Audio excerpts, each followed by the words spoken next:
Hello दोस्तों, नमस्कार, आदाब, सत श्री अकाल। क्या हाल है आप लोगों के? उम्मीद करता हूं अच्छे होंगे। दोस्तों, अभी बाहर जो आपने हमारा थंबनेल पढ़ा है, इस वीडियो के शुरू होने से पहले जो थंबनेल देखा कि नेपाल आग से खेल रहा है, मैं आज उस चीज़ के बारे में पूरा का पूरा कमेंट करने जा रहा हूं कि क्या ऐसा कारण है कि मेरे को ये लिखना पड़ा कि नेपाल आग से खेल रहा है। आग जो इतनी बुरी है, इतनी बुरी लगेगी कि जिसके अंदर हो सकता है नेपाल का बड़ा सेक्शन डूब जाए, ख़त्म हो जाए, दोस्तों समस्याओं से घिर जाए और एक इंटरनल क्राइसिस, सिविल वॉर शुरू हो जाए। जी हाँ, नेपाल सरकार जिसके अंदर के.पी. शर्मा ओली जो उससे इस टाइम पर प्रधानमंत्री हैं, उनकी जो पॉलिसीज़ है वो इतनी ज़्यादा खतरनाक हैं कि नेपाल को ले डूबेंगी।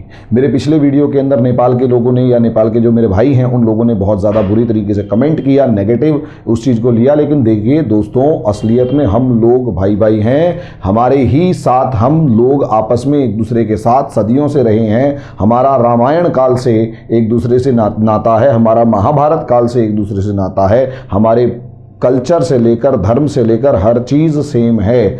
लेकिन कहीं ना कहीं इस समय पर सिचुएशंस को इस तरीके से चेंज कर दिया गया है, सिचुएशंस को इस तरीके से उलझा दिया गया है आपकी सरकार के द्वारा कि आप इस समय पर हालात बहुत बुरे हैं। आप चाइना के हाथों, आपकी सरकारें चाइना के हाथ में खेल रही हैं और सरकारें चाइना के हाथ में खेलने के कारण वो समस्याएं जो जीवन में कभी थी ही नहीं, आपके और हमारे बीच में दूरियां थी ही नहीं, वो सरकारें, वो समस्याएं आज के दिन खड़ी हो गई हैं। तो दोस्तों सीधी सी बात है, मैं अभी जो लोग इस चीज़ को बहुत ही भावनात्मक तौर पर देखते हैं, मैं उसके बारे में कुछ नहीं कह सकता। असलियत के अंदर मैं एक यूपीएससी का फैकल्टी हूँ, तो यूपीएससी के बारे में ही बात करूँगा और मेरा असली टारगेट यूपीएससी के वो स्टूडेंट होते हैं जो कि कहीं ना कहीं आगे कई इस टॉपिक को एग्जाम के अंदर लिख के आने वाले हैं। दोस्तों इसी टॉपिक के ऊपर डिस्कशन करने जा रहा हूं मैं। दोस्तों असलियत के अंदर अगर आप नेपाल और इंडिया के संबंध देखें तो मैंने अभी थोड़ी देर पहले बताया कि आदिकाल से हैं, और उसके बाद मैंने आप लोगों को ये भी बताया कि हमारे संबंध जो हैं वो 1947 के बाद भी बहुत अच्छे रहे हैं। इनकी जो नेपाल की जो राजशाही है उसके साथ भी संबंध बहुत अच्छे रहे हैं और इनकी बाकी सभी सरकारों के साथ संबंध बहुत ही अच्छे रहे हैं। यहाँ तक कि जो के.पी. शर्मा ओली हैं ये भी भारत के बहुत अच्छे समर्थक रहे थे। लेकिन ऐसा क्या हुआ कि जिससे इनका बिल्कुल यू टर्न हो गया और आज के दिन जो है ये कहीं ना कहीं चाइना के हाथों में खेलते हुए नजर आ रहे हैं। और क्यों ये आग, मैं बार बार इसे कह रहा हूं। इससे पहले दोस्तों यही बताना चाहूँगा कि हमारी जो लाइव क्लासेस हैं वो चालू हैं। मैं आप लोगों से फेस टू फेस क्लास लेता हूँ, आप लोगों की क्लास के अंदर इंटरेक्शन होता है, आपके क्वेश्चंस का जवाब देता हूँ। इंग्लिश मीडियम, हिंदी मीडियम दोनों के बैचेस सेपरेट हैं, आराम से आकर आप उसके अंदर ज्वाइन कर सकते हैं, कोई ऐसी प्रॉब्लम नहीं है। बहुत ही बेसिक लेवल से लेकर हाईएस्ट लेवल तक आप लोगों को क्लासेस दी जाती हैं। आपको सिर्फ एक काम करना है, या तो सिर्फ व्हाट्सअप जो डाल दीजिए, नहीं तो नीचे दिए हुए लिंक के ऊपर आप क्लिक कर दीजिए। हमारे काउंसलर्स अपने आप आपसे कांटेक्ट करेंगी और आपको आईडी पासवर्ड प्रोवाइड कर देंगी, आईडी पासवर्ड या लिंक प्रोवाइड कर देंगी जिससे आप मेरे से जुड़ सकते हैं। दोस्तों मैं टॉपिक पे आता हूँ। टॉपिक सबसे बड़ा ये है कि नेपाल ऐसे क्या आग से खेल रहा है। दोस्तों देखिए, चाइना एक ऐसा देश है जो दुनिया को डेट ट्रैप के अंदर फंसाता है। डेट ट्रैप का मतलब ये है कि वो आपको पहले तो कर्जा देगा और कर्जा इतना ज़्यादा दे देगा, इतना ज़्यादा कर्जा दे देगा कि अगली कई पुश्तों तक वो देश, जो छोटा नॉर्मली एक छोटा सा देश होता है, वो कई पुश्तों तक उस कर्जे को नहीं उतार पाता। इसका बेस्ट एग्जांपल श्रीलंका है, मालदीव्स है, पाकिस्तान है और बहुत सारे बर्मा, म्यांमार जैसे देश हैं। ये ऐसे ऐसे देश हैं, इवन ऑस्ट्रेलिया जैसे देश भी ऐसे हैं जिनको डेट ट्रैप के अंदर फंसाया हुआ है। लगभग बहुत बड़ा बहुत बड़ा अफ्रीकन कॉन्टिनेंट जो है उसके जितने भी देश हैं वो कहीं ना कहीं चाइना के डेट ट्रैप में यानी कर्ज के जाल में फंस चुके हैं। अब उनके औकात से बाहर ये सिचुएशन हो चुकी है। नेपाल का नंबर अगला है। अब चाइना क्या कर रहा है कि सबसे पहले उसने बहुत पैसा खर्च किया इंडिया को काउंटर करने के लिए और उसका सिर्फ एक ऑब्जेक्टिव है, इंडिया को घेरना। हमारे जो सबसे करीबी, सबसे हम वतन तो नहीं कह सकते, लेकिन हम साया देश जो है, जो सबसे ज़्यादा कल्चर और धर्म के मामले में हमारे देश से जुड़ा हुआ है और इतने अच्छे संबंध होने के बाद ये देश हमारे से इस तरीके से जुड़ा हुआ था, चाइना ने इसको टारगेट किया। सबसे पहले इस देश की जो मेंटालिटी है उसको टारगेट किया और जानबूझकर वहाँ पर कम्युनिस्ट रजीम को इतना ज़बरदस्त लेवल पर बढ़ाया कि आज के दिन वो जो कम्युनिस्ट रजीम है वो कहीं ना कहीं चाइना के हाथों में खेल रही है। थोड़े टाइम पहले आपको न्यूज़ आई होगी थोड़े दिन पहले आपको न्यूज़ आई थी कि नेपाल की ये जो कम्युनिस्ट पार्टी है इसमें दो धड़े बट गए हैं और कहीं ना कहीं ये बटने जा रही है। बीजिंग से शी जिनपिंग और उसकी टीम ने डायरेक्ट इंटरफियर किया। बीजिंग से शी जिनपिंग और उनकी टीम ने डायरेक्ट इंटरफियर किया और इन दोनों के बीच में सुलह करवाई। कैन यू इमेजिन कि दो पार्टियां जो हैं वो एक देश की दो पार्टियां, उनके बीच में एक बड़ा देश आके सलाह करवा रहा है। इसका मतलब वो दोनों पार्टियां उस देश की कठपुतली होने के अलावा कुछ भी नहीं है। अब दूसरी सिचुएशन देखिए दोस्तों, सबसे बड़ी समस्या ये है, यहाँ पर चाइना जो है असलियत में टारगेट कर रहा है नेपाल के रिसोर्सेज पे और नेपाल पर, ताकि वो इसका इस्तेमाल कर सके इंडिया के लिए, जो इंडिया बहुत बड़ा देश है। यहाँ पर अब ये कम्युनिस्ट पार्टी क्या गलती कर रही है? कम्युनिस्ट पार्टी लगातार ये गलती कर रही है कि वो कहीं ना कहीं इस मामले में अपना वोट बैंक मजबूत करने के चक्कर में अपने ही देश के लोगों को दो पार्ट्स में डिवाइड कर रही है और उसके अंदर जो गोरखा कार्ड खेला जा रहा है वो सबसे खतरनाक इशू है। गोरखा कार्ड को अगर आप देखें तो गोरखा कार्ड का मतलब ये है कि जो नॉर्मली पहाड़ी इलाके हैं उन पहाड़ी इलाकों का एक बड़ा हिस्सा, या जो सारी अलग अलग एथनिसिटीज़ वाले लोग जो रहते हैं, अलग अलग प्रजातियों के लोग जो रहते हैं और जो लगभग एक ही लेवल पर हैं, उन्हीं को गोरखा कहा गया है। तो ये गवर्नमेंट गोरखा कार्ड खेल रही है। पहले जानबूझकर इंडिया के साथ ऐसे इश्यूज को उठाया गया जो पहले कभी थे ही नहीं। उन्हें इशू बनाया गया और अपनी जनता को इस तरीके से बताया गया कि ये इशू थे। अरे भाई, वो इशू नहीं थे, वो अंग्रेजों के टाइम से थे और वो उस इलाके की बात कर रहे हैं जो कि स्ट्रेटेजिकली भले ही इंपॉर्टेंट हो, लेकिन उसका इकोनॉमी के मामले में कोई लेना देना नहीं है और वो मामला था ही नहीं। जो ये क्या नाम है, लिम्पियाधुरा, अब 3 ऐसे मामले उठा दिए गए जिसमें काला पानी, लिपुलेख और लिम्पियाधुरा, ये तीनों के तीनों एरियाज शुरू से इंडिया के अंदर हैं, शुरू से इंडिया की पोस्ट वहाँ पर है, शुरू से सब चीज़ें वहाँ पर हैं। जानबूझकर उसे मैप में ऐड करना, ये बहुत ज़्यादा इम्पॉर्टेंट इशू है। इस इम्पॉर्टेंट इशू का मतलब ये है कि इस इशू को इस तरीके से प्रोजेक्ट किया गया कि इंडिया ने नेपाल की ज़मीन पर कब्जा कर लिया। अब इंडिया ने नेपाल की ज़मीन पर कब्जा कर लिया तो नेपाल भी एक सम्माननीय देश है, नेपाल भी एक संप्रभु देश है। Sovereign, Nepal is also a sovereign country. Nepal भी एक सम्माननीय सॉवरन कंट्री है, लेकिन प्रॉब्लम यहाँ पर यह आई कि असलियत में भाई नेपाल सॉवरन कंट्री है और उसके देशों का, उसके लोगों का अपने देश के लिए प्रेम भी है, तो इसलिए ऑब्वियस सी बात है वो रिएक्ट करेंगे। नेपाली नेशनलिज्म जाग उठेगा और इंडिया के अगेंस्ट रिएक्ट करेगा। अब इंडिया के अगेंस्ट रिएक्ट करेगा तो इंडिया को कहीं ना कहीं इसमें कोई ना कोई स्टेटमेंट देनी पड़ेगी और statement generally near to the truth या अबाउट द ट्रुथ होती है। हमारे यहाँ के डिप्लोमेट्स, ऑब्वियस सी बात है, हम लोग सब जानते हैं, यहाँ तक कि नेपाल का बड़ा सेक्शन भी जानता है कि नेपाल जो है वो, नेपाल की ये जो केपी शर्मा ओली कम्युनिस्ट सरकार या लेफ्टिस्ट गवर्नमेंट है, ये चाइना के हाथों में खेल रही है। और पिछले कुछ टाइम में यहाँ हमारे आर्मी जनरल का एक बयान था जिसमें उन्होंने एक क्वेश्चन के जवाब में बात कही थी कि असलियत में नेपाल के अंदर नेपाल का डिसीजन ना होकर ये कहीं ना कहीं किसी थर्ड पार्टी का डिसीजन है, जो कि बिल्कुल क्लियरली नज़र भी आ रहा है कि थर्ड पार्टी का डिसीजन है। अब यहाँ पर उनके विदेश मंत्री ने इस मामले को और ज़्यादा जाति कम्युनलाइज कर दिया, ये कहकर कम्युनल यूज़ किया और उसको कहीं ना कहीं जो हमारे आर्मी जनरल थे उनके बयान को जानबूझकर जोड़ दिया गोरखा से कि ये गोरखाओं का अपमान है। तो मेरा सबसे पहला सवाल तो उन मंत्री जी से और बाकी नेपाली भाइयों से यही है कि क्या पूरा नेपाल में सिर्फ गोरखा रहते हैं या केवल सिर्फ गोरखा लोगों को ही नेपाल का माना जाता है? दोस्तों, ये किसी भी देश के लिए बहुत बुरी सिचुएशन होती है। दोस्तों, ये किसी भी देश के लिए बहुत बुरी सिचुएशन होती है जब उसी की पॉलिटिकल लीडरशिप जानबूझकर उसके देश को दो पार्ट्स में, एग्जैक्टली लेफ्ट और राइट, या फिर कहीं दो प्रजातियों के बीच में गोरखा वर्सेस मधेसी के रूप में बांट दे। भाई, असलियत में आप ये कहते कि नेपाली अस्मिता का सवाल है तो एक बार को मान भी लिया जाता कि हम नेपाली स्वाभिमानी हैं, हम किसी के कहे अनुसार नहीं चलते, हमारे डिसीजन अपने हैं। लेकिन यहां पर जानबूझकर नेताओं को स्वाभिमानी कहने की जगह, नेताओं को इस तरीके का कहने की जगह स्ट्रेट फॉरवर्ड वे में कहा गया कि नेपाल जो है वो गोरखाओं का अपमान है। सरकार ने या भारत के आर्मी जनरल ने गोरखाओं का अपमान किया है। इसका मतलब क्या नेपाल सिर्फ गोरखाओं का है? मैं बार बार यही कह रहा हूं। आप उस मंत्री के बयान के मामले में, अरे भाई हमारा देश है वो पंजाब से लेकर तमिल तक, कश्मीर से कन्याकुमारी, आसाम, अरुणाचल प्रदेश से लेकर गुजरात तक सभी का है। हम यूं थोड़ा कहेंगे कि आई एम फ्रॉम हरियाणा तो मैं उस वहीं से हूं, या आई एम पंजाबी, मैं ये मेरी अस्मिता का सवाल है। नो, हमारे लिए इंडिया की अस्मिता मायने रखती है। तो वैसे ही नेपाल के अंदर भी है। तो यहां पर इस सरकार ने कहीं ना कहीं नेपाली नेशनलिज्म का कार्ड खेलना था, लेकिन वो कहीं ना कहीं गुरखा रेशिज्म का कार्ड खेल गई। गुरखा जो रेसिस्ट हैं, गुरखा जो रेस है उसका कार्ड खेल गई, ताकि वो दो पार्ट्स में अपने बड़े सेक्शन को अपने पास कंसोलिडेट कर सके, उससे मजबूती मिलेगी। अब जैसे ही उसको गोरखा से मजबूती मिलेगी, उसका दूसरा सेक्शन जो होगा, ऑब्वियस सी बात है कहीं ना कहीं वो पीछे रहेगा या उसको सेकंड क्लास सिटीजन की तरह यही सरकार ट्रीट करेगी।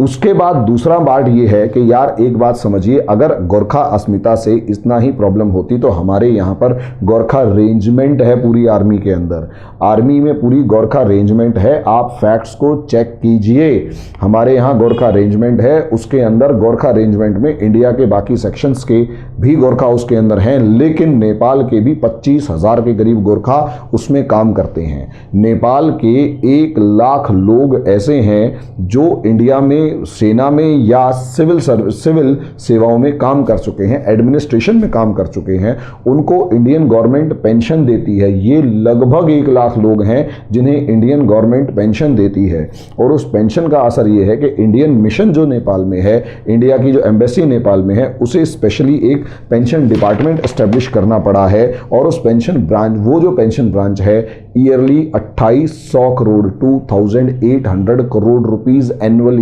डिसबर्स करती है, बांटती है वहां नेपाल के पेंशनर्स को जो इंडिया में काम कर चुके हैं। सोचिए इतना बड़ा अमाउंट इंडिया का, और उसके बाद अगर इतना ही अगर इंडिया को प्रॉब्लम होता तो यार ऑब्वियस सी बात है, हम लोगों के यहाँ नेपाल के कितने लोग काम करते हैं, आप अगर डाटा पे देखें तो ज़्यादा नहीं तो नेपाल के लगभग 1 करोड़ लोग, 10 मिलियन यानी 1 करोड़ लोग इंडिया के अंदर या तो आके बस चुके हैं, या फिर आते हैं, काम करते हैं, कमाते हैं और वापस चले जाते हैं। इंडियंस को या इंडिया की गवर्नमेंट को या किसी भी तरीके से गोरखा से इतनी अगर प्रॉब्लम होती तो ऑब्वियस सी बात है ये सारे के सारे हम लोगों के यहाँ जो काम हो रहा है, हमारे आपस में एक्सचेंजेस हो रहे हैं, और इंडिया का भी बड़ा सेक्शन जो है वो नेपाल के अंदर काम करता है। 2 देशों के अंदर रोटी बेटी का संबंध होता है तभी तो ये पॉसिबल है। 2 देशों में रोटी बेटी का अगर संबंध है तभी ये पॉसिबल है, वरना पॉसिबल नहीं होता, ये समझ लीजिएगा। और यही एक कारण है कि 2 देश आपस में बहुत क्लोज हैं, लेकिन ये सरकार जानबूझकर इंडिया जैसे इतने बढ़िया और इतने कैपेबल पड़ोसी को छोड़कर कहीं ना कहीं चाइना के हाथों में खेल रही है। अब हाथों में खेलने का एक एग्जाम्पल और देख लीजिए कि आज के दिन ये जो केपी शर्मा ओली सरकार है, केपी शर्मा ओली सरकार है, ये चाइना के जो एट्रोसिटीज़ हैं उनके मामले में चुप है। आप ये देखिए, इंडिया इस टाइम पर इस साल का सबसे पहला मिशन या सबसे पहला जो ग्रुप सर्वे करने के लिए एवरेस्ट पर गया वो चाइना का था। पहली बात, without any permission from Nepal गया। दूसरी बात, वो मेजरमेंट कर रहा है। तीसरी बात, चाइना की जो नेशनल ऑफिशियल ब्रॉडकास्टर है, ऑफिशियल ब्रॉडकास्टर ने क्लियर वर्ड्स में कहा कि एवरेस्ट बिलोंग्स टू चाइना, पूरा एवरेस्ट चाइना का है। इसका मतलब ये कि पूरे के पूरे एवरेस्ट के ऊपर चाइना ऑफिशियली क्लेम कर रहा है, बस सरकार का क्लेम बाकी है। पहला स्टेप यही होता है दोस्तों। ये मैं नेपाल सरकार को भी कहना चाहूँगा और नेपाल के अपने भाई बंधुओं को भी कहना चाहूँगा जो कहीं ना कहीं चिढ़ गए हैं मेरी इस रिपोर्ट को देखकर या मेरे इस एनालिसिस को देखकर। किसी भी देश पर कब्जे का चाइना का पहला स्टेप यही होता है कि उसकी कोई ना कोई अखबार, कोई ना कोई मीडिया या कोई ना कोई ग्रुप ये क्लेम करता है कि ये एरिया हमसे बिलोंग करता है। जब वहाँ से कोई रिएक्शन नहीं आता तो अगला स्टेप होता है कि जूनियर ऑफिसर्स या इस तरीके के ऑफिसर्स उस एरिया को अपने में दिखाने शुरू कर देते हैं। फिर बहस शुरू होती है और वो एरिया अपने आप डिस्प्यूटेड क्रिएट हो जाता है। इंडिया तो इसका भुक्तभोगी है, नेपाल को इसको समझ लेना चाहिए। नेपाल इस चीज़ को अच्छे से समझे कि भाई मामला बहुत क्रिटिकल है और आप चाइना के हाथों फंसते जा रहे हैं।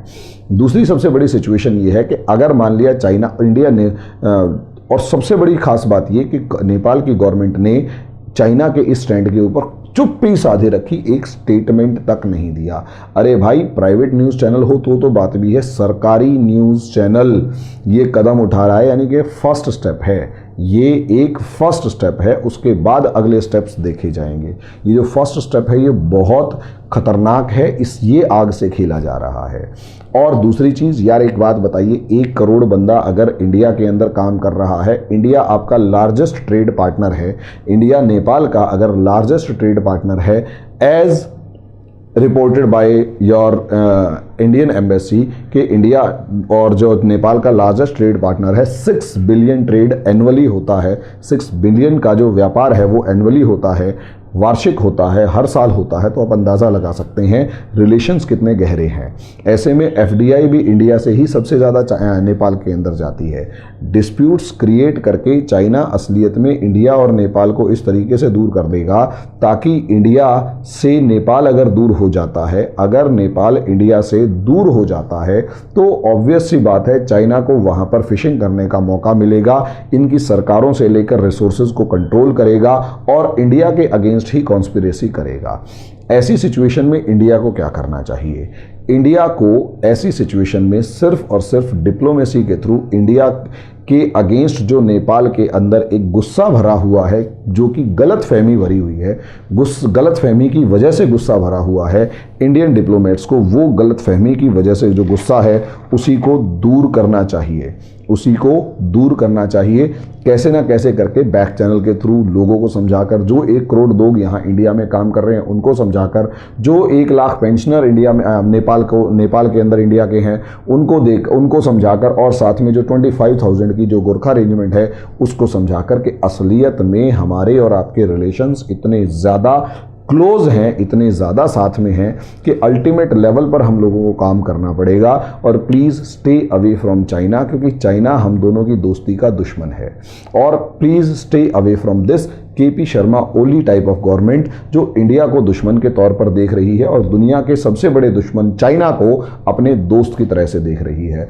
और नेपाल जो है वो खासकर वो प्रधानमंत्री या विदेश मंत्री महोदय वो लगातार इंडिया के ऊपर कोरोना वायरस इंडिया की वजह से फैला उसका ब्लेम लगा रहे हैं। अरे दुनिया में चाइना की वजह से फैला, आपके हमारे रिलेशंस इतने ज़्यादा क्लोज हैं कि कुछ कहने की हद नहीं। अगर लोग इतने सारे एक दूसरे के यहाँ काम कर रहे हैं, आना जाना लगातार है, बॉर्डर फ्री है, दुनिया के बहुत कम देश ऐसे हैं जिनमें बॉर्डर फ्री है, फ्री मूवमेंट होता है, लोग एक जगह से दूसरी जगह बिना किसी पासपोर्ट के आते हैं, और आप उस मामले को भी राजनीतिक बना रहे हैं। दोस्तों ये गलत है, ये सबसे ज़्यादा गलत है, और क्योंकि ये गलत है इस चीज़ को आपको सुधारना पड़ेगा। समझ रहे हैं? तो नेपाल लगातार आग से खेल रहा है क्योंकि कहीं ऐसा ना हो कि इंडिया चाइना का ये बैटल ग्राउंड बनता हुआ नज़र आ जाए। दोनों देशों के बीच में, दोनों देशों के बीच में उलझने की जगह stay on a single side, जो कि ज़्यादा ट्रस्टवर्दी है, दुनिया के अंदर उसके विश्वास का डंका है वो इंडिया है, चाइना के धोखे का डंका है, चाइना के ट्रैप फंसाने का डंका है। दुनिया के अंदर उसके बड़े बड़े एग्जाम्पल्स हैं जिसके अंदर उसने देशों को लूट लिया है। तो दोस्तों इस वीडियो के अंदर मैं यही कहना चाहूँगा, अगर मेरे नेपाली भाई इसको सुन रहे हैं तो डिसलाइक करने से पहले एक बार मुझे व्हाट्सअप करके ही पूछ लें कि मेरा इसमें और फर्दर ओपिनियन क्या है। नहीं तो मेरी कुछ क्लासेस अटेंड कर लें जिसके अंदर नेपाली डिप्लोमेसी या नेपाल की मिस्टेक्स को और ज़्यादा इलेबोरेटेड वे में डिस्कस करने वाला हूँ। दोस्तों इंटरनेशनल रिलेशंस का ये बहुत इंपॉर्टेंट टॉपिक है कि आपके दोस्त, आपका सबसे इंपॉर्टेंट दोस्त आपके हाथ से खिसक रहा है। यहाँ पर सबसे बड़ी गलती इस टाइम पर केपी शर्मा ओली सरकार कर रही है, जो कि आग से खेल रही है, जो कि आग से खेल रही है। इसकी सबसे बड़ी प्रॉब्लम ये है। तो दोस्तों बाकी मैं दोबारा यही कहूँगा कि आप लोग मेरे से जुड़ सकते हैं, मेरी क्लासेस को अटेंड कर सकते हैं, लाइव घर बैठे आराम से कीजिए, कोई समस्या नहीं है। लाइव चलती हैं, आप मेरे से डायरेक्ट इंटरेक्ट भी कर सकते हैं, अपनी प्रॉब्लम से पूछ सकते हैं। बाकी आप जितना जल्दी हो सके हमारे चैनल को लाइक, सब्सक्राइब, शेयर करें और दोस्तों लोगों को भी बताएं ताकि हमारा हौसला बढ़े। पिछले वीडियो के अंदर आप लोगों ने बहुत अच्छा रिस्पांस दिया, तो आज भी उम्मीद करता हूं कि इस वीडियो के अंदर भी आप रिस्पांस ऐसा ही देंगे। अभी के लिए इतना ही, धन्यवाद।